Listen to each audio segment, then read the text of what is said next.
Assalamualaikum warahmatullahi wabarakatuh. Alhamdulillah wassalatu wassalamu ala Rasulillah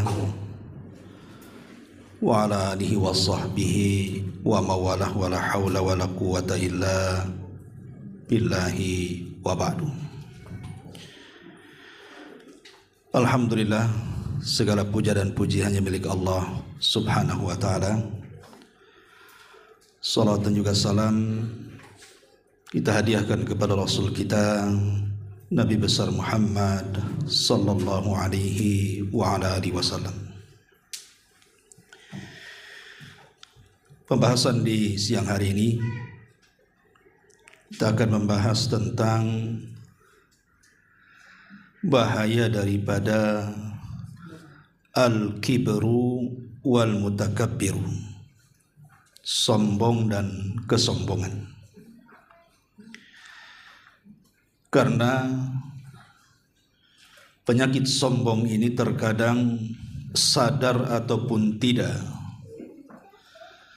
itu sering kita lakukan dalam kehidupan kita.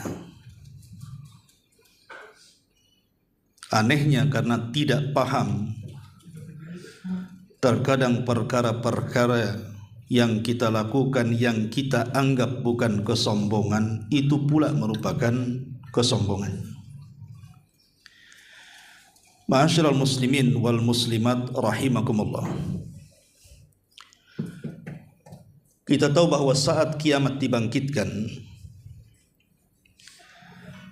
maka seluruh makhluk akan binasa, baik langitnya, buminya atau alam semestanya, maka akan dihancurkan Allah Subhanahu wa ta'ala. Bahkan seluruh makhluk yang berakal atau yang tidak berakal yang Allah ciptakan, semua akan dihancurkannya. Apakah itu malaikat, apakah itu jin, bahkan seluruh manusia. Disitulah Allah Subhanahu wa ta'ala menampakkan kesombongannya dan mengatakan, Anal Malik, aina mulukud dunya. Saya adalah raja, di mana raja-raja dunia itu? Ainal mutakabbirun, di mana orang-orang yang sombong itu? Karena tidak ada yang bicara, karena memang tidak ada makhluk satupun, karena sudah dibinasakan. Maka Allah Subhanahu wa ta'ala menjawab sendiri ketika Allah mengatakan, limanil mulkul yaum, untuk siapa kekuasaan hari ini? Maka Allah mengatakan, lillahil wahidil qahar, untuk zat yang maha satu lagi maha perkasa. Dialah Allah Subhanahu wa ta'ala. Kalau kita tahu bahwa sombong itu adalah satu di antara nama-nama Allah Subhanahu wa ta'ala. Bahkan Allah Subhanahu wa ta'ala sampai berfirman dalam hadis qudsi bahwa al-kibriya'u ridai, sombong itu adalah jubahku, kata Allah. Wal azamatu izari, dan keagungan itu adalah pakaianku. Faman naza'ani wahidan minhuma, maka siapapun yang mencabut salah satu dari keduanya dariku, kata Allah, adkhaltuhu jahannam, kumasukkan ia ke dalam jahannam. Berarti kita tahu bahwa yang berhak sombong itu adalah Allah. Kita tidak berhak untuk sombong. Justru harusnya ketika kita memaknai atau memahami nama-nama Allah Subhanahu wa ta'ala al-mutakabbir, bahwa satu-satunya zat yang boleh sombong adalah Allah, maka kita harus berakhlak kebalikannya. Karena kita selaku makhluk, maka kita harus mutawadhi, menjadi makhluk yang rendah diri. Ma'asyiral muslimin wal muslimat rahimakumullah. Dijelaskan dalam sebuah hadis yang dikeluarkan dari Imam Muslim dan juga Bukhari dalam hadis Abi Hurairah radhiyallahu anhu. Nabi SAW bersabda, ihtajatin naru wal jannatu Satu hari sorga dan neraka pernah berdebat. Faqalat hadhihi yadkhulunil jabbaruna wal mutakabbirun. Maka yang pertama bicara adalah neraka.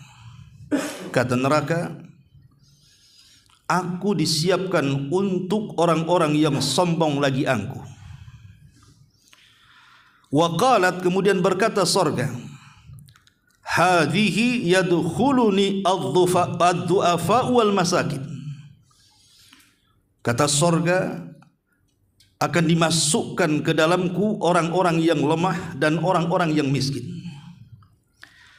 Faqala Allah Azza wa Jalla, maka Allah Subhanahu wa taala berfirman, li hadhihi anta adzabi u'adzibu bika ma asha. Maka kata Allah Subhanahu wa taala berkata kepada neraka, engkau adalah azabku. Barangkali Allah mengatakan, aku akan mengazab denganmu siapapun yang aku kehendaki untuk diazab. Lalu Allah juga mengatakan kepada sorga, usibu bika wa qala li hadhihi anta rahmati arhamu bika man asha wa li kulli wahidi minkuma mil'uha. Kemudian Allah mengatakan kepada sorga, engkau adalah rahmatku yang akan aku sayangi denganmu sesiapa saja orang yang ku kehendaki, dan tiap-tiap dari kalian berdua aku akan penuhi dengan penghuni keduanya. Ma'asyiral muslimin wal muslimat rahimani wa rahimakumullah. Lihat bagaimana secara terang-terangan neraka mengatakan, yadkhulunil jabbaruna wal mutakabbirun, akan memenuhi aku, kata neraka, orang-orang yang sombong lagi angkuh. Dari sini kita tahu bahwa kesombongan dan keangkuhan itu terancam dengan neraka. Dan kita tahu bahwa makhluk yang pertama kali sombong siapa? Iblis. Maka siapapun yang sombong setelah iblis, maka pasti ada kaitannya dengan iblis. Siapapun yang sombong dan angkuh setelah iblis, maka pasti ada kaitan dengan iblis, karena dia yang memberikan contoh pertama kali kesombongan. Saat Allah Subhanahu wa taala menciptakan Adam, kemudian Allah Subhanahu wa taala memerintahkan kepada iblis dan seluruh malaikat untuk sujud kepada Adam. Maka malaikat semua sujud, kecuali iblis, kata Allah, illa iblis aba wastakbara wa kana minal kafirin. Dia pun enggan sujud, dia pun sombong dan termasuk orang-orang yang rugi, orang-orang yang kafir. Dari sini kita tahu bahwa yang pertama kali penyakit yang muncul di langit adalah al-kibru, kesombongan. Di mana kesombongan ini muncul karena penyakit yang disebut dengan hasad. Kan awalnya iblis itu hasad tuh sama Adam. Dari hasad inilah muncul kesombongan. Maka hati-hati, siapapun yang hasad pasti dia sombong. Karena awal sombong itu dimulai dari hasad. Hasadnya iblis kepada Adam sehingga dia menolak perintah Allah Subhanahu wa taala untuk sujud kepada Adam. Ma'asyiral muslimin wal muslimat rahimani wa rahimakumullah. Baik, kita akan bentangkan tentang masalah sombong ini. Apa sih sombong itu secara istilah? Dijelaskan oleh para ulama.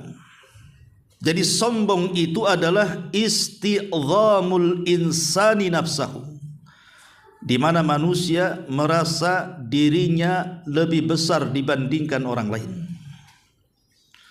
Wa istihsanu ma fihi minal fadhaili, dan menganggap dia lebih hebat karena banyak keutamaan yang dimiliki dia dibandingkan orang lain. Wal istihanatu bin nas, kemudian merendahkan orang lain wa istisgharuhum, mengecilkan orang lain, wa tarafu ala man yajibu at-tawadhu'u lahu, dan mengangkat dirinya kepada orang yang wajib, kepada zat yang wajib harusnya kita merendahkan diri. Itulah makna daripada al-kibru, kesombongan. Jadi sombong itu merasa besar dirinya, orang lain itu kecil bagi dia. Merasa kebaikannya jauh lebih banyak, orang lain itu sedikit kebaikannya dibandingkan dirinya. Dari situ mulai dia merendahkan orang.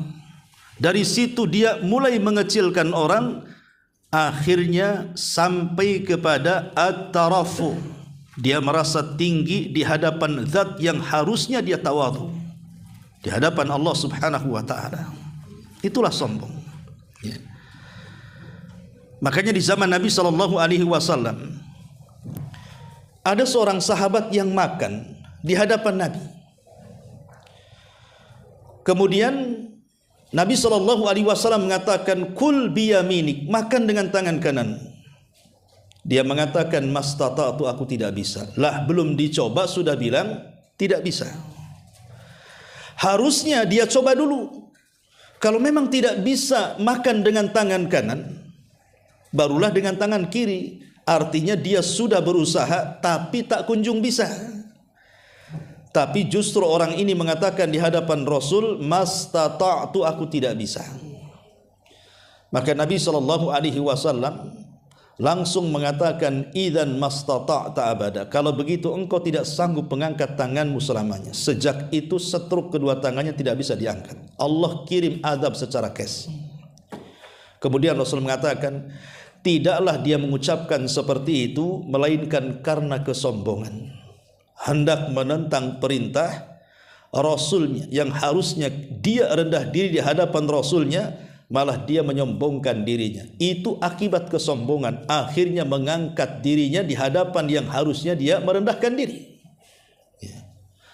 Atau contoh yang lain, di zaman Nabi SAW ada para sahabat berkumpul, kemudian menceritakan tentang seseorang yang dikenal ahli ibadahnya, dikenal sujudnya, dikenal rukunya, dikenal baca Qur'annya, dikenal puasanya, dikenal zikirnya. Macam-macam ibadah ada pada dia. Dan itu membuat iri sahabat yang lainnya sehingga menjadi bahan pembicaraan. Sampailah berita itu kepada Nabi. Maka Nabi SAW akhirnya berkumpul dengan sahabat-sahabat yang memuji orang yang menurut mereka itu paling ahli ibadah. Sampai satu hari orang yang dibicarakan itu muncul di masjid. Maka Nabi SAW memperhatikan wajah orang yang dipuji-puji oleh para sahabat karena ibadahnya. Tapi Nabi mengatakan di hadapan para sahabatnya, sungguh di wajah orang yang kalian puji itu penuh dengan sentuhan-sentuhan setan. Sahabat yang lain heran, kenapa Rasul bisa bicara seperti itu? Padahal dia orang yang paling hebat salatnya di antara kami, orang yang paling hebat puasanya di antara kami, orang yang paling hebat baca Qur'annya di antara kami. Kenapa Rasul mengatakan di wajahnya penuh dengan sentuhan syaitan? Maka kemudian Nabi ingin membuktikan kata-katanya. Ketika orang yang dipuji-puji ini hadir di majelis Nabi SAW, maka Rasul bertanya dengan jujur kepada orang itu dan mengatakan, wahai fulan, jawablah dengan jujur. Maka si fulan mengatakan, tentu wahai Rasul, apa pertanyaannya? Maka Nabi SAW mengatakan, ya fulan, apakah kalau engkau pulang ke kaummu, pulang ke kabilahmu, pulang ke masyarakatmu, dalam hatimu terdapat perasaan bahwa engkau jauh lebih hebat dibandingkan kabilahmu, lebih pandai dibandingkan kabilahmu, lebih menonjol dibandingkan kabilahmu, maka orang ini mengatakan, iya wahai Rasul. Kata Rasul, itulah aku lihat di wajahmu penuh dengan sentuhan setan. Kenapa? Karena muncul kesombongan di situ. Sombong, dia kan tidak ngomong saya lebih hebat, cuman dalam hatinya merasa dia lebih hebat. Kalau dalam hatinya menyembunyikan perasaan itu sudah dianggap kesombongan, sehingga Rasul katakan penuh dengan sentuhan setan, macam mana pula dengan orang yang berbicara langsung bahwa dia lebih hebat dibandingkan orang lain dan merendahkan, ini tentu lebih sombong lagi. Ma'asyiral muslimin wal muslimat rahimani wa rahimakumullah. Adapun sombong sendiri ada macamnya. Pertama, sombong 'ala Allah azza wajal, sombong di hadapan Allah Subhanahu wa taala. Sombong di hadapan Allah Subhanahu wa taala adalah orang-orang yang tidak mau beribadah kepada Allah, tidak mau berdoa kepada Allah Subhanahu wa taala, merasa dirinya lebih kaya, tidak berhajat lagi kepada Allah, maka ini sombong di hadapan Allah. Seperti orang-orang yang tidak mau berdoa karena merasa kaya, merasa cukup tanpa Allah. Maka orang yang seperti ini Allah firmankan dalam surah Ghafir ayat 60, innalladzina yastakbiruna an ibadati sayadkhuluna jahannama dakhirin.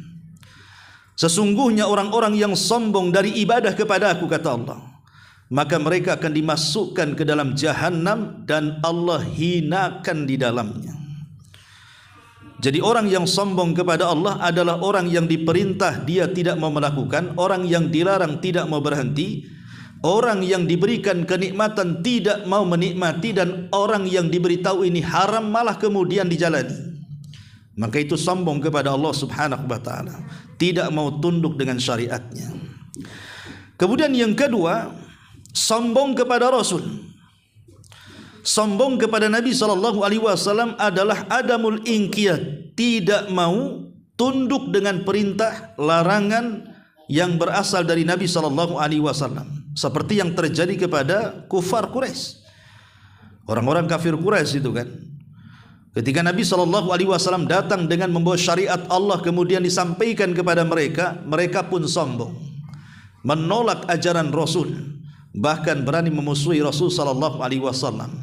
Maka siapapun yang tidak tunduk dengan syariat, bahkan justru mencari syariat selain daripada syariat Rasul, maka itulah kesombongan yang sesungguhnya. Seperti tadi hadis tentang masalah perintah makan tadi. Hadis masalah perintah makan ketika Nabi SAW memerintahkan untuk makan dengan tangan kanan, malah makan dengan tangan kiri. Kemudian dia menolak karena kesombongan. Kemudian yang ketiga, inilah yang harus dicermati, sombong alal ibad, sombong di antara manusia sesama. Ini yang harus dicermati. Jangan-jangan kita salah satu dari yang disebutkan para ulama ini. Pertama, orang sombong kepada diri sendiri dan kepada orang itu, pertama adalah ketika orang itu suka memuji diri. Jadi kalau ngobrol itu, dia hanya memuji dia saja, seolah-olah orang lain itu tidak berhak mendapatkan pujian. Kan ada orang-orang yang seperti itu, kalau ngobrol itu masih menceritakan dia saja. Saya ini dulu pernah begini, membantu ini, membangun itu, membangun masjid, menolong orang, menolong fakir miskin, dan begitu seterusnya. Hanya menceritakan diri sendiri itu. Memang dia tidak merendahkan secara lisannya orang lain, tetapi di situ ada lawazimul qaul namanya. Seolah-olah kalau dia mau mengatakan, seolah-olah dialah yang paling baik, orang lain itu tidak seperti dia, gitu kan. Nah, itu udah sombong namanya. Itu kesombongan ketika nampak ada orang kalau ngobrol di sekitar kita itu kok asik membicarakan dia saja. Nah, itu berhati-hati, Bu. Berarti orang ini ada benih-benih kesombongan. Ataupun umpamanya ada dua undangan. Yang satu undangan orang kaya, yang satu undangan orang miskin. Kalau datang ke undangan orang kaya itu belum jamnya saja sudah datang tuh. Takut kehabisan mungkin. Ya. Tapi kalau yang datang orang miskin, dia kebayang tuh, paling tempe tahu bakwan. Nanti sajalah kan itu. Telat-telat pun tidak apa-apa, itu juga makanannya katanya. Sudah ketaksir sama saya makanannya apa tuh. Lah ketika kemudian orang yang seperti ini memilah-milah undangan, Nabi itu siapapun yang mengundang dia pasti datang. Kalau memang tidak ada yang menghalangi atau tidak ada uzur. Maka kalau seseorang hanya memilah-milih ini undangan orang kaya, ini undangan orang yang mungkin memiliki kedudukan di masyarakat, kita lebih datang, mungkin juga pakaiannya juga berbeda tuh. Kalau undang orang kaya, pakaian yang paling bagus dia pakai, tas yang paling branded dia pakai, sendal-sendalnya juga dilihat. Tapi kalau orang miskin, biaran sajalah. Bisa nanti sambil jalan ke sana mampir sebentar. Lah ini kesombongan. Padahal kita tahu bahwa walimah yang dihadiri hanya orang-orang kaya itu adalah seburuk-buruk walimah. Kalau Anda melakukan acara walimatul arus, pernikahan, ya mungkin anak kita atau saudara kita atau mungkin kerabat kita, yang banyak hadir itu orang-orang kaya dan tidak ada orang miskinnya, maka itu alamat bahwa makanan yang dimakan itu seburuk-buruk makanan. Ya. Jadi makanan yang dimakan adalah seburuk-buruk makanan. Ini contoh yang kedua. Ya. Ataupun contoh yang ketiga, seseorang berpaling ketika ada saudaranya mengucapkan salam. Jadi ada saudaranya mengucapkan salam, Assalamualaikum. Akhirnya dia tidak mau menjawab salam, atau menjawab salam dengan memalingkan kepala, memalingkan wajah. Maka Quran menganggap ini sebuah kesombongan, karena Allah mengatakan wala tusair khaddaka linnas. Jangan kau palingkan wajahmu dari manusia. Siapapun yang salam kepada kita, apakah yang salam itu orang miskin, orang kaya, rakyat atau pejabat, siapapun selama dia muslim mengucapkan salam, maka kita wajib untuk menjawab salam dan jangan memalingkan pipi ke arah lain. Ini kadang-kadang ada orang yang menjawab salam itu, entah wajahnya kemana, orang yang mengucapkan salam di mana, kadang-kadang kita tidak tahu. Karena ada kesombongan tadi. Ataupun bicara, ya berbicara dengan orang gitu kan. Kadang-kadang ada sebagian kita tanpa sadar ada kesombongan di situ. Karena lawan bicara itu mungkin pembantunya, ya mungkin orang-orang yang jauh lebih rendah dibandingkan dirinya, kadang-kadang tidak menghadap badan tuh. Badan kemana, mulut kemana, orangnya di mana, tidak tahu. Ini kesombongan. Semua manusia itu sama di hadapan Allah Subhanahu wa taala. Yang bedakan itu hanya takwa saja. Kenapa dibeda-bedakan? Ya. Ini juga salah satunya. Kemudian juga tidak menghormati dalam majelis. Ada orang yang tidak menghormati dalam majelis. Entah majelis itu seperti sekarang ini ada kajian gitu kan, atau majelis-majelis apa kan begitu, rapat atau apa. Kadang-kadang ada orang yang suka-suka keluar masuk. Tak apa maksudnya tuh?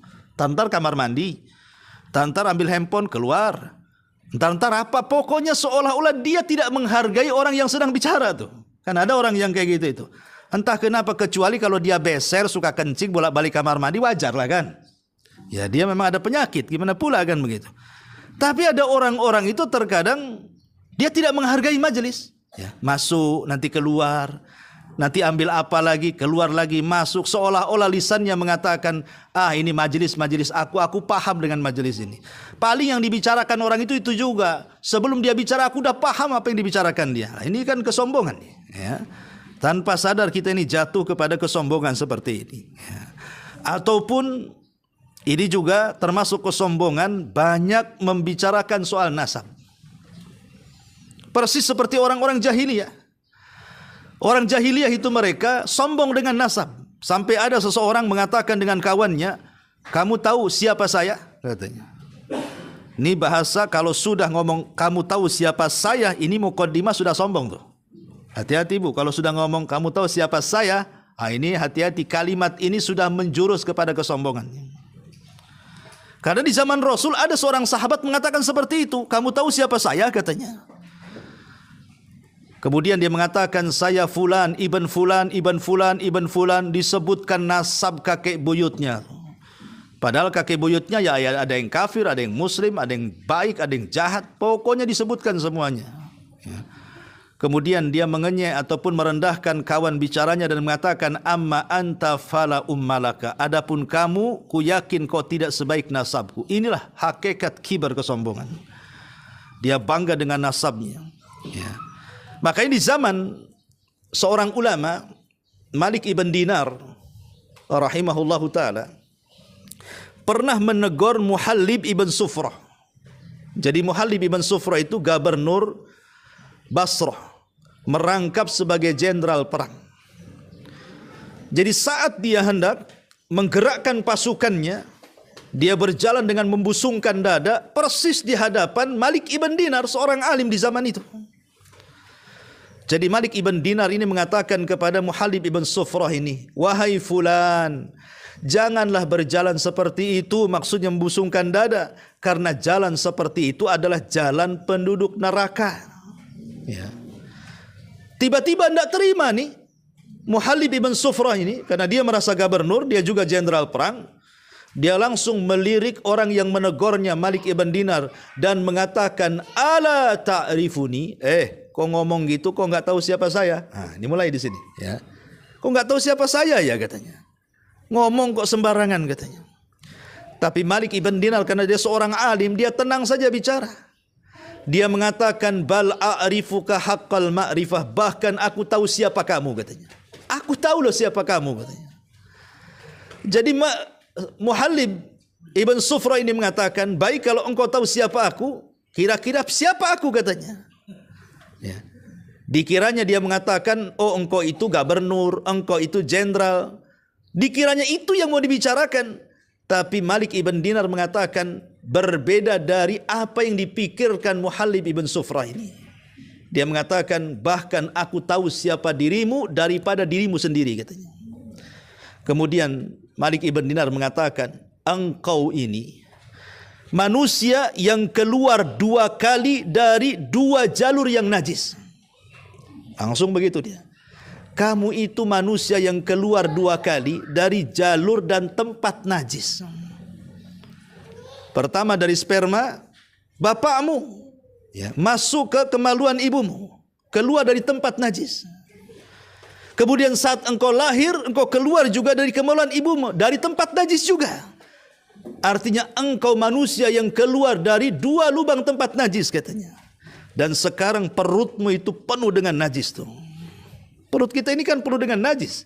Ya. Dan kalau engkau mati, engkau jadi bangkai, tidak ada manusia yang akan mengurusmu, katanya. Subhanallah. Kira-kira berani nggak kita ngomong gitu sama gubernur atau sama wali kota gitu kan? Saya yakin nggak berani lah. Tapi lihat bagaimana Malik ibn Dinar ini menjelaskan tentang hakikat kesombongan. Jangan pernah sombong. Coba lihat dan mengaca dari mana kita diciptakan, gitu maksudnya. Kita ini diciptakan dari setetes mani. Keluar dari tempat najis, kemudian dikeluarkan lagi dari tempat najis yang lainnya. Kemudian setelah kita keluar dipenuhi perut kita dengan najis. Dan kalau mati tidak diurus orang, 2-3 hari menjadi bangkai bau. Tidak ada orang yang dekat dengan kita juga kok. Lah dari situlah pentingnya kita merenungkan bahwa sombong itu sifat tercela dalam agama. Ma'asyiral muslimin wal muslimat rahimani wa rahimakumullah. Termasuk juga merendahkan orang lain ataupun menolak kebenaran. Dahulu Nabi SAW ketika menceritakan tentang wasiat Nuh kepada putranya, salah satu wasiat Nuh kepada putranya adalah wa anhaka an isnataini anisyirki wa anil kibri.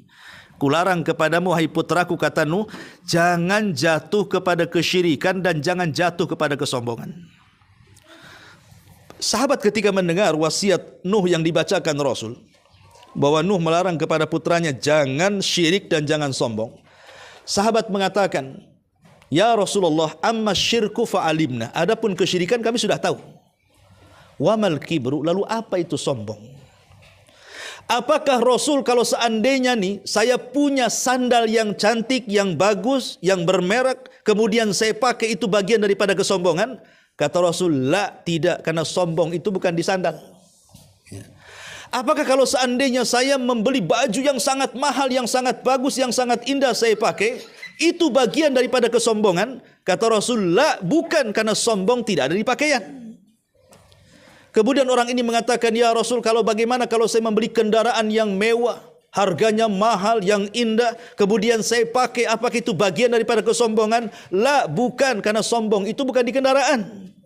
Lalu apa itu sombong, wahai Rasul? Maka Rasul mengatakan sombong itu adalah batrul haq wa ghamdun nas. Ketika seseorang menolak kebenaran, ataupun ketika seseorang merendahkan orang lain, barulah di situ letak kesombongannya. Terkadang kita ini, contoh umpamanya, kita karena sudah merasa hijrah, sudah lama, ya mama ini sudah merasa hijrahnya lama. Ya kalau di pengajian itu seniornya lah kan itu. Ya karena mungkin sudah pakai hijab, sudah resmi lah hijabnya, pakai niqab dan macam-macam, atributnya sudah lengkap lah. Ya. Datang pula orang-orang junior yang mungkin ya baru ngaji gitu ya. Boleh jadi mungkin junior ini ingin menasihati. Mungkin ada perkara-perkara yang kurang serak bagi dia. Terkadang nih, orang yang merasa sudah lama hijrahnya itu malas untuk menerima nasihat. Bahkan cenderung mengatakan apa? Ah, kamu itu baru ngaji saja sudah nasihati saya. Saya sudah 10 tahun. Nah, ini sombong ini. Ya. Lah ini kata-kata ini sadar ataupun tidak ini sombong. Gak usah ngajari saya lah, saya sudah ngaji lama katanya. Kan sombong orang kayak gini. Ya. Kalau memang itu benar, kenapa tidak diiyahkan? Berterima kasihlah kalau tidak ada orang menasihati kita. Kita tidak tahu salah kita di mana, itu masalahnya.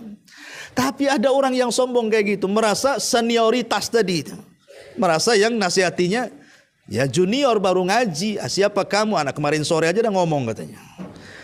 Harusnya kita perhatikan pembicaraannya baik atau tidak kan begitu. Lah itu namanya menolak kebenaran. Nah, itu hati-hati, itu bagian daripada kesombongan. Ataupun ghamdun nas, meremehkan orang lain. Dan ini yang paling banyak di masyarakat itu meremehkan orang lain. Dan tentu meremehkan orang lain tadi diakibatkan karena ada dua unsur. Ada kedengkian dan ada hasad biasanya. Orang yang suka meremehkan orang itu kan ada hasad di hatinya. Karena ada hasad, ada dengki, akhirnya merendahkan orang. Menjelek-jelekan orang, memburuk-burukan orang karena hasadnya. Dan ini paling banyak sekali dalam muamalah kehidupan kita yang seperti ini. Taib, ma'asyiral muslimin wal muslimat rahimani wa rahimakumullah. Inilah contoh-contoh sombong yang berkaitan dengan hamba-hamba, dan banyak lagi contoh-contoh yang lainnya. Tapi yang jelas bahwa kesombongan ini ada sebabnya. Kenapa orang itu bisa sombong itu? Kenapa? Kok bisa sombong itu? Pertama, al-jahlu billahi, karena kejahilan kepada Allah. Dia jahil kepada Allah Subhanahu wa taala sehingga menimbulkan kesombongan. Allah itu ala kulli syai'in qadir, dia mampu melakukan apapun.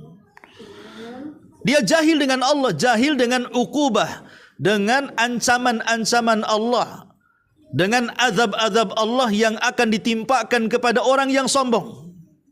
Ketika ini yang terjadi, makanya dia akan terus sombong. Tapi orang yang tahu Allah, bagaimana azabnya, bagaimana ngerinya, bagaimana nerakanya, bagaimana ancamannya. Kalau saya sombong nanti pada hari kiamat, kata Rasul, akan dibentuk seperti semut yang berseok-seok di depan kaki-kaki raksasa. Karena Rasul yang mengatakan, yuhsyarunal mutakabbiruna yaumal qiyamah ka'amsalidz dzar. Akan dikumpulkan pada hari kiamat itu. Akan dikumpulkan pada hari kiamat orang-orang yang sombong seperti semut dibentuk oleh Allah tuh. Kenapa dibentuk seperti semut? Karena di dunia dia merasa besar, di akhirat dikecilkan oleh Allah Subhanahu wa taala. Baru tahu dia siapa yang sombong, siapa yang tidak boleh sombong. Kapan itu? Saat dibangkitkan pada hari kiamat. Jadi saat dibangkitkan manusia itu badannya besar-besar. Orang yang sombong dibangkitkan badannya sebesar semut.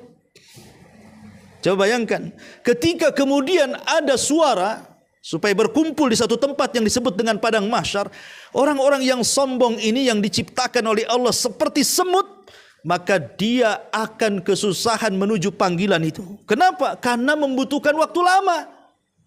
Kita jalan kaki saja 2-3 kilo sudah pengkor kan gitu ya. Apalagi kecil menunggu panggilan itu. Sementara dia harus menyeak-nyeokkan dirinya, menghindari dari langkah-langkah kaki orang-orang besar. Tersiksa orang yang sombong itu. Itu pada hari kiamat tuh. Ya. Berarti yang pertama sebabnya kenapa orang bisa sombong itu karena kejahilan kepada Allah Azza wa Jalla. Yang kedua, ightirarul insan bimalihi wa jahihi wa quwwatihi. Ightirarul insan, tertipunya manusia dengan kenikmatan-kenikmatan dunia, entah dengan hartanya, entah dengan kedudukannya, entah dengan kekuatannya, maka dia sombong. Jadi sombong itu pemicunya adalah harta. Sombong itu pemicunya adalah jabatan. Sombong itu adalah pemicunya kekuatan. Dia tidak punya jabatan tapi punya harta, sombong dengan hartanya. Dia tidak punya harta tapi punya jabatan, sombong dengan jabatannya. Dia tidak punya kedua-duanya tapi punya kekuatan, sombong dengan kekuatannya. Jadi pemicu sombong itu karena 3 perkara ini juga. Harta, kedudukan, dan kekuatan. Lihat kaum Ad. Ya. Kaum Ad itu, mereka memiliki kekuatan yang tidak dimiliki makhluk yang lainnya. Sampai Allah membahasakan dalam surah Al-Fajr itu, allati lam yukhlaq mithlahu fil bilad. Allah tidak pernah menciptakan makhluk seperti itu sebelumnya. Wajar karena kaum Ad itu fisiknya gede-gede bu. Ya. Itu kaum Ad itu tinggi-tinggi, bahkan melebihi tingginya Adam. Adam saja 60 hasta tingginya. Tapi kaum Ad itu 100 hasta. Ya. Kaum Ad itu 100 hasta. Jadi kalau 1 hasta setengah meter, ya. Jadi kalau Nabi Adam itu 60 hasta, kemudian kaum Ad 100 hasta, sementara 1 hasta itu setengah meter. Berarti kalau 100 hasta berarti 50 meter kan? Bangunan ini saja 3 lantai tidak sampai 50 meter. Paling tinggi 30 meter lah bangunan ini. Ini tingginya 50 meter apa enggak seperti raksasa tuh. Ya. Cukup sampai di situ? Tidak. Kaum Ad diberikan kecerdasan dan dilimpahkan kekayaan. Artinya cukup 3-tiganya itu. Dia punya kekuatan, dia punya kedudukan, dia punya kekayaan. Itulah kaum Ad. Makanya di zaman itu dia menguasai dunia. Dan dia kalau menyerang sebuah musuh, dia tidak perlu mengutus pasukan. Ya. Dia cukup mengutus 1, 2, 3 orang saja, suruh menghancurkan itu mudah bagi mereka. Kenapa? Karena ras selain mereka kecil-kecil badannya. Sementara kaum Ad itu besar-besar badannya. Gimana raksasa mau dilawan? Oh, di zaman itu kan belum ada peralatan canggih kayak sekarang, ada nuklir, ada apa kan gitu ya. Sehingga ya tangan kosong atau pakai senjata ya mudah mengalahkan musuh. Jadi mudah mereka itu menjajah negeri-negeri yang lainnya. Akhirnya kaya raya. Dari situlah kaum Ad sombong dan mengatakan man asyaddu minna quwwatan. Siapa yang lebih kuat dibandingkan kami? Nah, ini ucapan sombong. Siapa yang lebih kuat dibandingkan kami? Siapa yang lebih kaya dibandingkan kami? Siapa yang berkedudukan dibandingkan kami? Sombong kaum Ad. Makanya Allah mengatakan fa amma adun istakbaru fil ardi bighairi haq. Adapun kaum Ad, mereka menyombongkan di permukaan bumi tanpa ada hak yang dibenarkan. Apa yang terjadi? Diutus kepada kaum Ad Nabiullah Hud alaihi salatu wassalam. Dinasihati, ya. Tapi kaum Ad tidak menerima nasihat Hud. Justru Nabi Hud ditolak dan diingkari. Sampai akhirnya mereka pun meminta didatangkan azab kepada Nabi Allah Hud. Bayangkan, nantang Allah dan mengatakan, Hud, kalau engkau memang seorang nabi, datangkan coba azab Allah, azab Tuhanmu itu benar tak enggak, katanya. Bayangkan nih, berani tuh meminta kepada seorang nabi supaya mendatangkan azab. Allah kok ditantang. Siapa yang bisa nantang Allah? Akhirnya kemudian Hud marah, kemudian menakut-nakuti mereka bahwa sebentar lagi azab Allah akan datang kepada kalian.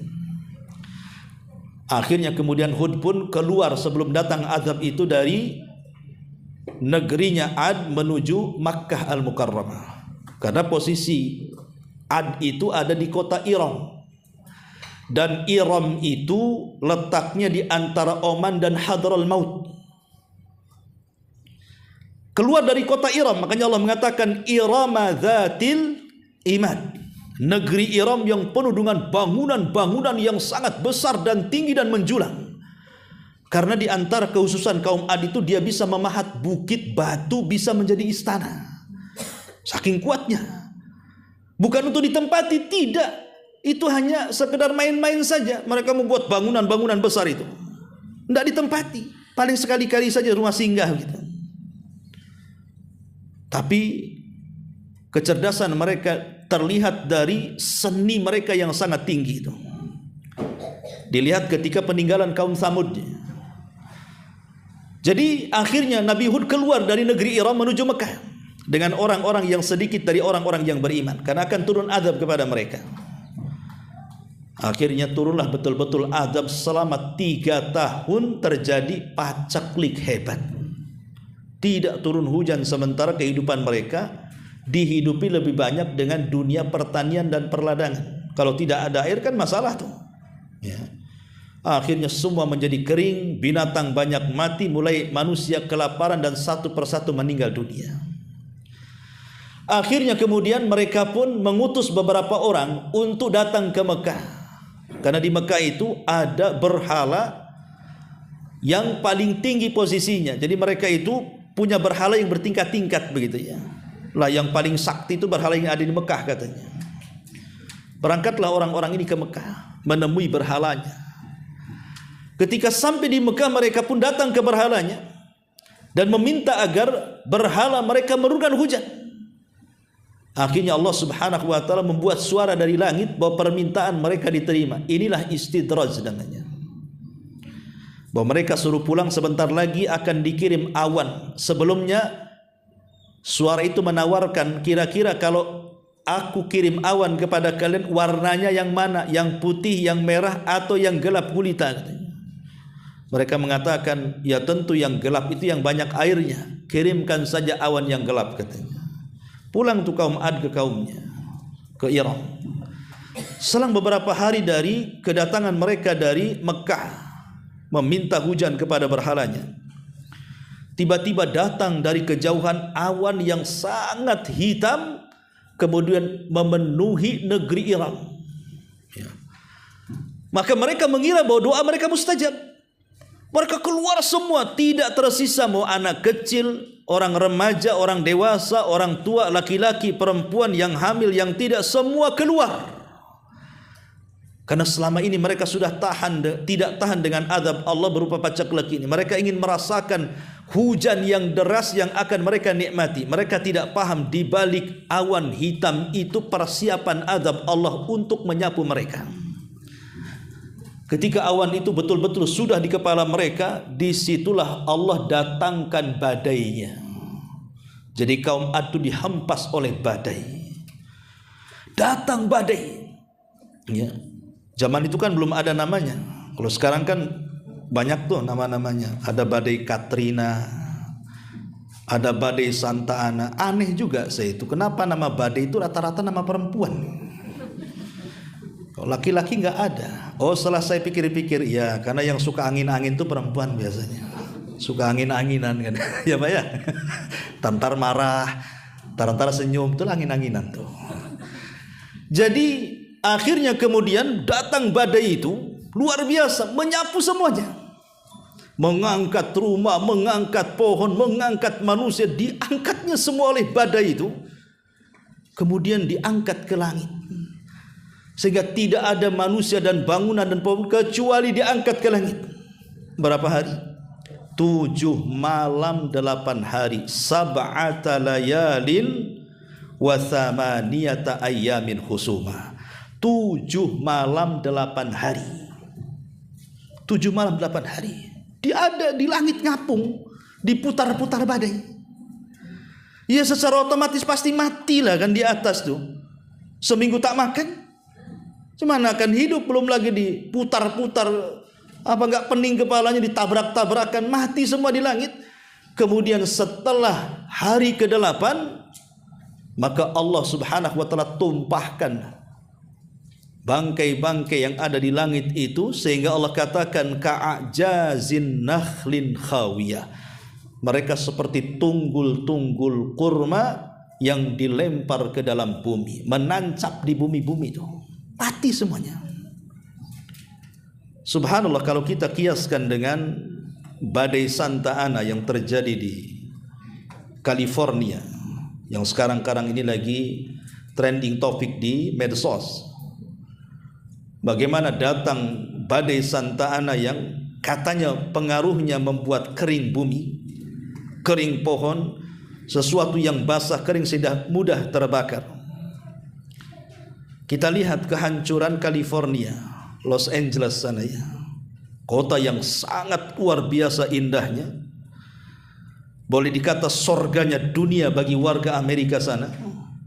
Kota yang dipenuhi dengan gedung-gedung pencakar langit nan indah luar biasa. Belum lagi rumah-rumah mewah dan megah. Belum lagi negara yang paling kaya dari negara bagian Amerika, yang konon cukainya paling besar disumbangkan ke negaranya. Lihat, apabila Allah berkehendak kun fayakun. Berawal dari api di atas bukit yang biasa terbakar setiap tahunnya, siapa sangka kemudian api itu bisa merambah ke perkotaan dan menghancurkan segalanya. Itu pun bukan hitungan bulan, bukan hitungan tahun. Seperti Israel ketika membumi hanguskan Gaza dan meratakan dengan tanah itu, perlu setahun 6 bulan baru rata tuh dengan tanah dengan bom bombardirnya. Tapi apa yang terjadi di California situ tidak butuh kecuali dalam waktu sesingkat-singkatnya, hanya 3 hari sudah habis. Bahkan sampai hari ini titik-titik api pun masih ada. Coba bayangkan, sehingga kita bertanya, ini azabkah atau tegurankah? Tapi yang jelas bahwa lihat bagaimana Allah Subhanahu wa taala Al-Aziz, Maha perkasa, mampu menghancurkan segalanya. Ya wajar Ustaz, karena memang di situ memang negara yang penuh dengan kemaksiatan kepada Allah. Bahkan ada seorang selebritis mengatakan negara tanpa Tuhan katanya. Karena sebelumnya ada istihza dengan Allah, mengolok-olok Allah kan, yang di viral-viral itu, bahwa Allah itu diletakkan di bawah manusia, bukan di atas manusia. Bahkan pemimpinnya Donald Trump, dia mengatakan sebelum dilantik menjadi presiden, aku akan buat neraka di Timur Tengah kan. Dan itu pidatonya akan viral. Bisa dilihat di YouTube bagaimana kesombongan seorang Trump mengatakan kalau Palestina tidak menyerah kepada Zionis Yahudi, maka aku akan jadikan neraka bukan hanya Palestina, bahkan Timur Tengah. Dia mengatakan seperti itu. Belum lagi ucapannya terbukti, Allah balik ucapannya. Sekarang yang jadi neraka itu negaranya siapa? Negara dia sendiri menjadi neraka jahanam dunia, terbakar dalam tempo sesingkat-singkatnya, persis seperti kaum Ad yang hanya 7 malam 8 hari rata dengan tanah. Nah, ini sudah hampir 1 pekan lebih. Bahkan kalau saya lihat di YouTube itu ada orang yang menerbangkan drone dari atas tuh, ya. Itu California itu, Los Angeles itu persis seperti galengan sawah. Persis seperti galengan sawah. Kita lihat ya. Seperti sawah habis dicangkuli itu dari udara tuh. Makanya kita perhatikan coba foto-foto atau video-video sebelum hancur dan setelah hancur. Beda banget kontras. Ya. Jadi ada di situ yang menyoting sebelum kehancurannya bagaimana indahnya kota Los Angeles itu, bayangkan. Dengan Hollywoodnya yang menurut mereka segala-galanya gitu ya. Tapi lihat kalau kuasa Allah datang, persis seperti galengan sawah. Di mana tuh rumah-rumah artis yang megah itu? Di mana tuh gedung-gedung pencakar langit yang indah itu? Di mana pula destinasi wisata yang digembar-gemborkan tidak ada yang lebih indah dibandingkan di California sana? Semua nggak ada. Nah, itu semua kuasa Allah. Kenapa bisa terjadi? Sekali lagi, karena kesombongan. Ya, itu semua karena kesombongan orang-orang yang ada di barat sana, dan kesombongan yang terulang-ulang itu masalahnya. Setiap pemimpinnya itu, siapapun yang jadi pemimpin di barat itu, Nampak kesombongannya. Kesombongan yang terulang-ulang itu bahaya. Ma'asyiral muslimin yang dimuliakan Allah Subhanahu wa taala, ini yang kedua, al-ightira atau ightirarul insan bimalihi wa jahihi wa quwwatihi. Ya. Memang habis baterainya ini. Iya. Enggak apa-apalah, suara saya kan menggelegar. Jadi bisa didengar sampai ke bawah, ya. Kemudian yang ketiga, tughyanut ta'ah. Tughyanut ta'ah. Mereka melampaui batas dari ketaatan kepada Allah Subhanahu wa taala. Ini akibat sombong juga, melampaui batas dalam ketaatan. Harusnya taat itu diberikan kepada Allah, diberikan pula kepada selain Allah. Contoh umpamanya Fir'aun. Fir'aun ini dia berkonspirasi dengan Haman, perdana menterinya. Karena Fir'aun sendiri tahu dia bukan Tuhan, tapi dia ingin dipertuhankan, itu masalahnya. Dan ngaku Tuhan di hadapan rakyatnya. Akhirnya apa? Membuat konspirasi dengan gubernurnya namanya Haman. Salah satu konspirasinya adalah Haman ini kan gubernur setia. Haman pun tahu Fir'aun bukan Tuhan, ya. Tapi Haman pun sudah tahu Fir'aun bukan Tuhan hanya karena ingin supaya kedudukan dia tetap berada di situ. Jadi kedudukan Haman itu supaya tidak dipecat lah bahasanya. Akhirnya dia menjilat penguasa. Jadi menjilat Fir'aun si Haman itu. Jadi membuat semacam konspirasi sandiwara supaya betul-betul rakyat Mesir itu betul-betul menganggap Fir'aun itu Tuhan. Dengan cara apa? Allah mengatakan kisahnya dalam Quran. Berkata Fir'aun kepada Haman, "Ya Haman, ibni li sarha la'alli attali'u ila ilahi Musa wa inni la'adhunnuhu kadhiba." Wahai Haman, kata Fir'aun, buatkan untukku bangunan tinggi atau menara pencakar langit. Kalau bisa menara ini sampai menembus pintu-pintu langit, kata Fir'aun. Aku ingin lihat di mana Tuhannya Musa itu, katanya. Sombong tidak? Dia mau nyari Tuhannya Musa di langit. Ya. Untuk apa melihat Tuhannya Musa? Kalau ketemu kubunuh Tuhannya Musa, supaya dialah satu-satunya Tuhan yang maha tinggi. Karena Tuhannya Musa yang tinggi sudah kubunuh, sehingga akulah Tuhan yang paling tinggi. Makanya Fir'aun mengatakan apa? Ana rabbukumul a'la. Sayalah Rabb kalian yang paling tinggi. Akhirnya Haman pun membuat menara tinggi sekali. Kemudian setelah menara itu jadi dengan romusannya, pekerja-pekerja paksa dibuat menara itu. Kan itu keinginan Fir'aun di zamannya. Dia ingin membuktikan bahwa dia Tuhan. Dibuat menara itu entah berapa tahun lamanya sampai jadi, melambung sampai ke langit. Kemudian Fir'aun dan Haman merencanakan konspirasi ketuhanan. Dia pun menyediakan daging, potongan daging yang sudah dilumuri dengan darah. Kemudian diletakkan di bangunan yang paling tinggi, diikat. Kemudian disiapkan busur dan juga anak panah dari bawah. Maka masyarakat Mesir dikumpulkan untuk menyaksikan eksekusi Tuhannya Musa, katanya. Sambil memegang panah dan busurnya dilesatkan ke langit, rakyat Mesir bisa dibodoh-bodohi Fir'aun.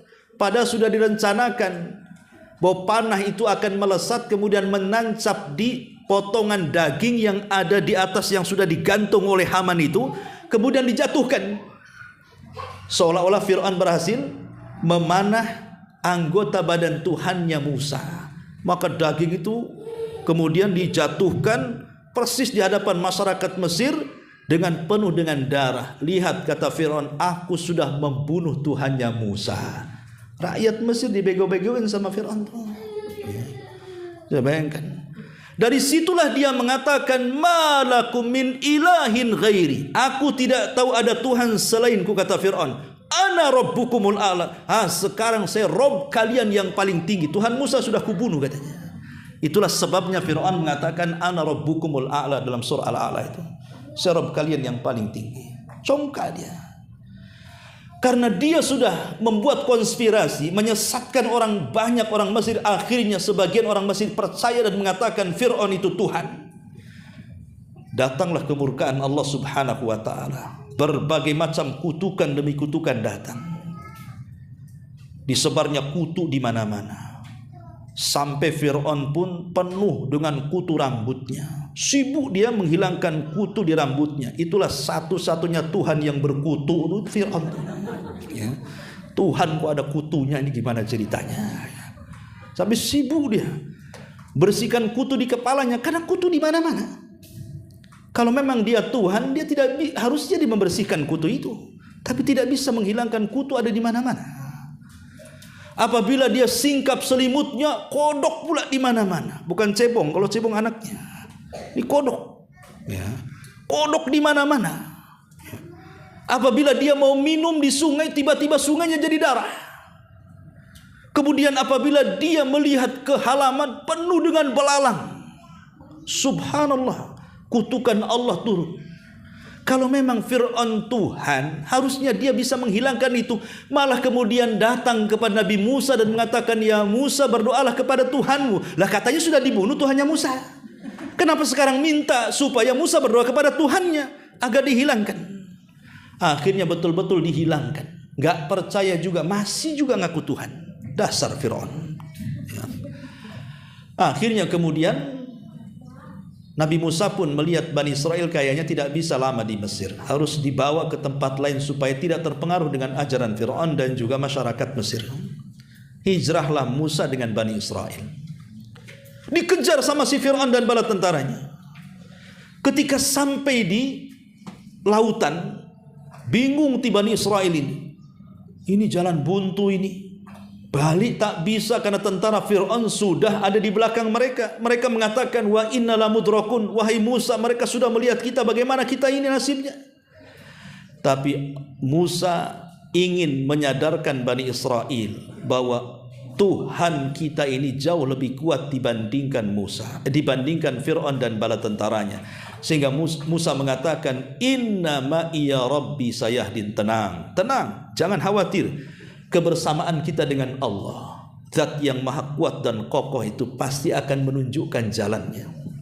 Dari situlah datang mukjizat Allah kepada Musa agar Musa memukulkan tongkatnya sehingga terbelahlah lautan menjadi 12 jalan, karena 12 kabilah.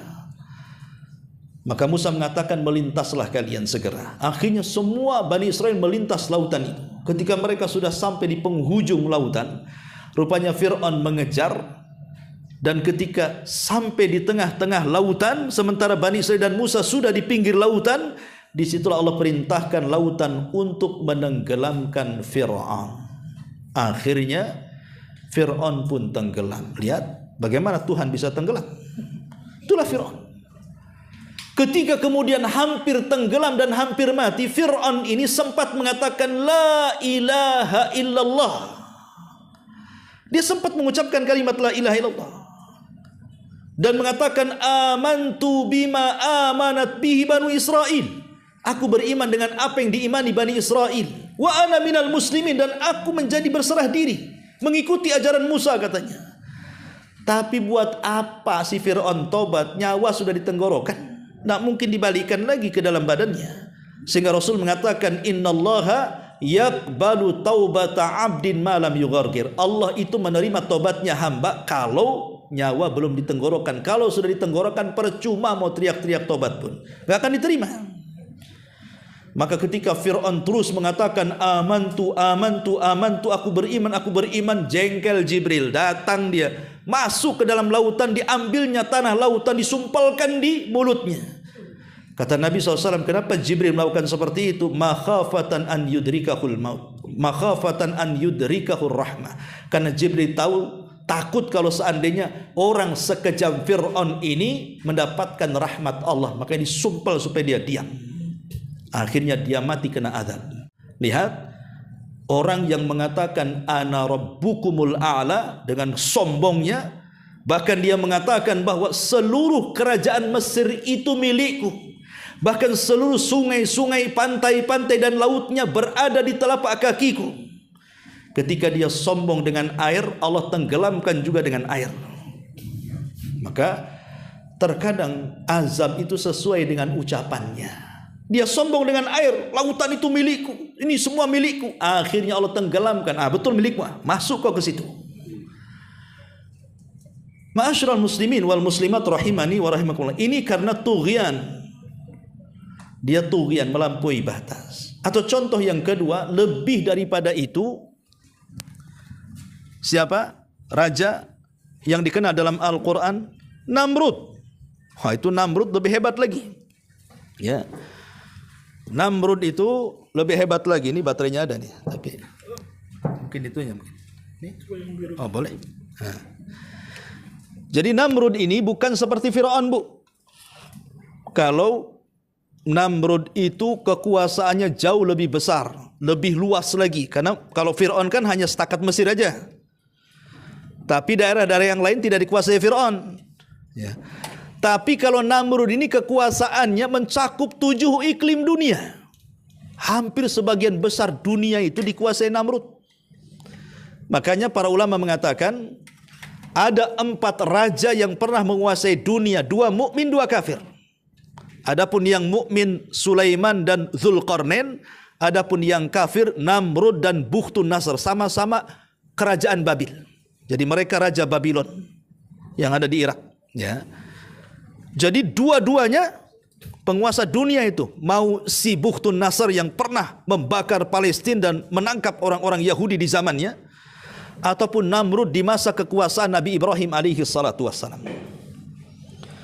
Namrud juga sama dengan Fir'aun, ngaku Tuhan. Ya, Namrud itu. Ceritanya begini.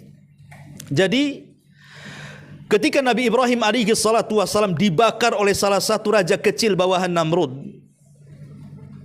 di Irak sana. Tapi ketika Ibrahim dibakar nggak ada apa-apa. Karena api itu menjadi dingin dan tidak membahayakan Ibrahim dan tidak mencelakakan Ibrahim. Hanya bajunya yang terbakar tapi badannya sehat-sehat saja. Lah kisah pembakaran Ibrahim ini sampai ke telinga Namrud. Kok ada ya orang dibakar kok nggak mati, sementara Namrud itu ngaku Tuhan, itu masalahnya. Ya, berarti kan dia lebih sakti kan gitu.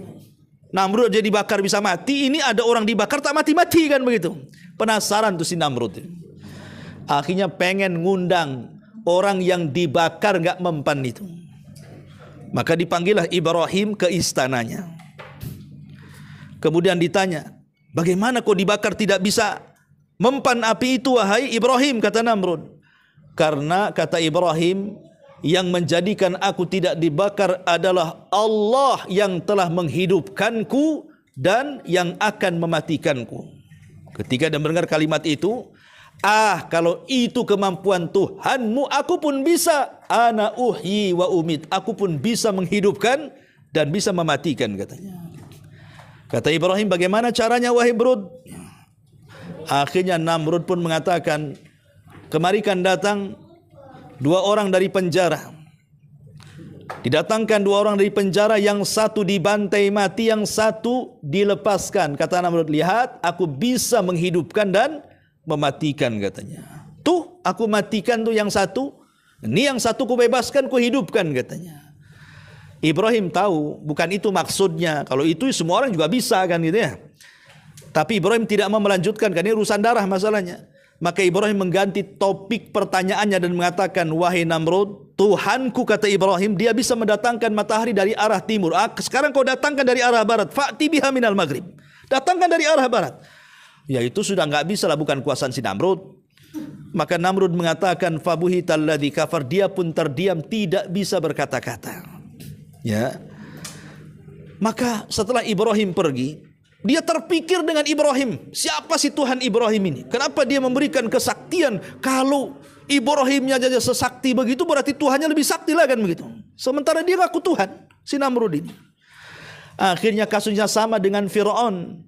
Dia meminta kepada Perdana Menterinya untuk dibuatkan Burju Babil namanya. Menara Babil Kalau ibu bapak tengok di internet, tulis aja Burju Babil, itu akan keluar gambar menara yang melingkar, yang sangat besar konon. Ini konon ya, saya konon karena tidak ada Quran, tidak ada sunnah. Ini kisahnya Israiliyat. Mengatakan Burjul Babil itu, menara Babil yang menjulang sampai ke langit itu kalau memutari tangga yang melingkar sampai ke atas itu, hari ini kita naik satu anak tangga, 1 tahun kemudian baru sampai di atasnya tuh. Saking tingginya itu Burjul Babil itu. Ya bagaimana itu ya kan? Makanya ini pun salah satu bentuk penentangan Namrud, ingin dianggap Tuhan. Sama juga dia ingin mencari Tuhannya Ibrahim ke langit sana. Dibuatnya menara. Ya. Tapi karena Namrud congkak, akhirnya Allah hancurkan Burju Babil itu. Rata dengan tanah. Kalau masih ada tidak dihancurkan Allah, mungkin jadi destinasi wisata, mungkin sudah diresmikan UNESCO mungkin ya, menjadi ya tempat wisata mungkin hari ini. Tapi Allah hancurkan semuanya. Ketika itu Nabi Ibrahim datang kepada Namrud. Dan Namrud menantang untuk melawan Tuhan Ibrahim. Dan mengatakan, wahai Ibrahim, di mana Tuhanmu? Ayo kita perang dengan pasukanku, katanya. Kata Ibrahim dengan tenangnya, siap. Kapan kira-kira peperangan kita? Kata Namrud, terserah engkau. Kata Ibrahim, baik. Hari ini kau siapkan pasukan yang banyak. Besok setelah matahari terbit meninggi 1 tombak, Tuhanku akan datang dan pasukannya. Maka Namrud dengan semangat ingin perang melawan Tuhan Ibrahim, menyiapkan pasukan. Bayangkan, Tuhan dilawan, ya. Disiapkan tuh pasukannya tuh. Ibrahim tenang-tenang aja malam itu, ya tidur, ya apa masalahnya? Bukan dia yang berhadapan dengan tentara Namrud. Allah yang akan berhadapan. Setelah datang waktunya matahari terbit meninggi 1 tombak, Ibrahim datang sendirian. Ketika berjumpa dengan Namrud, Namrud tertawa. Mana pasukan Tuhanmu? Kenapa kau sendirian, katanya. Kata Ibrahim, tenang. Setelah matahari meninggi 1 tombak, lihat nanti apa yang terjadi, katanya. Rupanya betul, setelah matahari terbit 1 tombak, apa yang terjadi? Langit menjadi gelap. Gelap segelap-gelapnya. Disitulah datang tentara Allah. Apa tentara Allah? Nyamuk entah berapa jumlahnya, mengepul di atas langit dan siap menyengat semua tentara Namrud. Itulah tentara Allah. Allah kirimkan tentara dari binatang yang paling lemah, nyamuk. Yang kalau ibu disengat, ditepak aja mati itu si nyamuk itu. Itu karena 1, Bu. Coba kalau bawa kawan. Ya. Ini kawannya bukan 1000, 2000, entah berapa juta tuh kawannya tuh. Tiba-tiba kemudian menyerang tentara Namrud, menyedot darahnya, memakan dagingnya sehingga tinggal tulang belulang saja. Namrud ketakutan, lari dia ke dalam istananya sembunyi. Allah takdirkan ada pula 1 tentaranya, Allah berupa nyamuk, ikut di belakangnya, masuk pula ke ruangan tempat bersembunyi Namrud itu. Tanpa sadar masuk di lubang telinganya, bersarang bertahun-tahun di kepalanya, sehingga sampai mengakibatkan gegar otak. Sakit kepala setiap hari Namrud. Sampai ketika datang sakit kepalanya, dia ngomong kepada pembantunya, pukulkan kepalaku dengan sandal. Jadi setiap hari dipukul dengan sandal, apa enggak gegar otak tuh? Akhirnya hari-hari dipukul sandal, mati dengan sandal bapaknya, si Namrud tuh. Ya. Bayangkan raja penguasa 7 iklim bisa mati gara-gara sandal. Ya, gara-gara, ya iyalah, cobalah ibu praktekkan hari-hari dipukuli sandal japit, tok, tapi gak mati lama-lama orang tuh. Itu tidak lain karena 1 tentara Allah berupa baudoh nyamuk yang bersarang di kepalanya. Sekelas Namrud Allah hinakan dengan seekor nyamuk. Itulah kesombongan namanya. Ya, jadi jangan pernah sombong. Nah, ini juga diantara sebab-sebab kesombongan. Kemudian at-tafakhur bil ansab. Tadilah contohnya berbangga dengan nasab. Itu juga pemicu adanya kesombongan. Tahu nggak siapa nih yang buat jalan tuh? Kakek buyutku tahu, katanya. Ya, tahu, semua orang juga tahu kan. Kenapa harus dibicarakan? Yang bangun masjid ini kamu tahu, emang siapa? Itu semua kakekku, katanya. Nah, ini kan namanya kesombongan tuh. Ya. Ini semua jasa anakku, kalau ibu-ibu kan gitu. Ini semua jasa anakku tuh. Anak yang mana? Pokoknya anakku lah. Pokoknya anakku. Nah, ini tafakhur bil ansab. Kemudian juga yang terakhir, al-ijab bil jamal. Takjub dengan keindahan yang Allah berikan. Merasa paling putih kulitnya, menghina yang hitam. Merasa paling cantik wajahnya, menghina yang pesekan. Merasa paling tinggi, menghina yang cebolan. Dan begitu seterusnya. Ingat bahwa nikmat yang Allah berikan kepada kita mulai dari dilahirkan dari rahim siapapun, itu bukan pesanan, Bu. Bukan. Kalau ibu bisa pesan, tentu ibu akan milih saya ingin lahir dari rahimnya orang-orang mulia, orang-orang kaya supaya nggak belangsak hidupnya kan. Tapi kan kita ini tidak ada pilihan. Karena itu bukan permintaan, itu sudah takdir Allah. Kita keluar dari rahim ibu yang miskin, tidak dari yang kaya, itu sudah takdirnya, bukan pesanan. Kalau pesan ya enak lah kalau ada pesanan kan. Pamannya kulitnya putih itu pun bukan pesanan. Ya, kalau kita bisa pesan, janganlah lahir kulitnya hitam belang kan gini. Tapi juga Allah takdirkan sudah hitam belang lagi. Ya, kalau sawo matang masih mendingan sawonya pula ada busuk kan. Jadi ada orang-orang itu yang tidak terima, seolah-olah Allah tidak adil. Padahal yang namanya warna kulit, bentuk tubuh, tinggi, pendek, cantik, jelek, ganteng dan begitu seterusnya, itu semua adalah qadrat dari Allah, bukan pesanan kita. Makanya kenapa dalam Islam itu siapa yang mencela fisik manusia sama dengan mencela yang menciptakannya. Kalau kita katakan si fulan pesek, berarti mengatakan Allah yang telah membuat dia pesek. Jadi kita mencela Allah jadinya. Itu semua titipan dari Allah dan bukan pesanan kita, sehingga kita harus menerima qadrat dan iradat Allah Subhanahu wa taala. Di balik itu ada hikmahnya. Kenapa? Karena kehidupan dunia, kehidupan kita ini bukan hanya di dunia, tapi ada kehidupan setelah kematian kita. Itulah sorga, kenikmatan yang sesungguhnya. Sebab kalau seandainya mata kita ini hanya terpejam satu melek satu, ya, hanya melihat sisi dunia dan tidak pernah melihat sisi akhirat, maka selamanya kita tidak akan mengatakan Allah itu maha adil. Karena yang namanya di dunia itu ya tadi contohnya, siapa sih yang ingin kita dilahirkan dalam kondisi miskin? Tidak ada yang mau. Siapa yang ingin dilahirkan dalam kondisi cacat? Tidak ada yang mau. Maunya orang itu dilahirkan di rahim orang kaya, setelah dia lahir jadi kaya, kemudian dia punya cantik, punya ganteng dan begitu seterusnya. Tapi kan Allah beda-bedakan, yang ini lahir dari perutnya ibu ini, yang ini dari perutnya ibu itu. Yang ini hitam, yang ini lebih hitam gosong lagi. Yang ini putih-putih sekali dan begitu seterusnya. Lah, itu di dunia. Ya, di dunia itu memang seperti itu. Allah sudah membagi-bagikan. Boleh jadi yang hitam kelam itu ahli sorga, boleh jadi yang putih bersih itu ahli neraka. Itu kalau dunia tuh. Tapi kalau kita memandang kacamata dunia dengan melihat akhirat, maka tampaklah keadilan Allah di situ. Bahwa dunia ini hanya darul ikhtibar, tempat kita ini diuji oleh Allah. Sanggup nggak dengan ujian itu?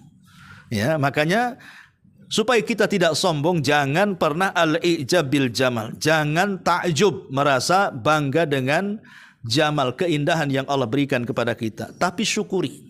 Ya, karena itulah bentuk ketidaksombongan kita kepada Allah Subhanahu wa taala. Inilah diantara uraian, walaupun masih banyak karena sudah 11:30. Mudah-mudahan ada manfaatnya. Sebelum saya tutup, 1-2 pertanyaan silakan.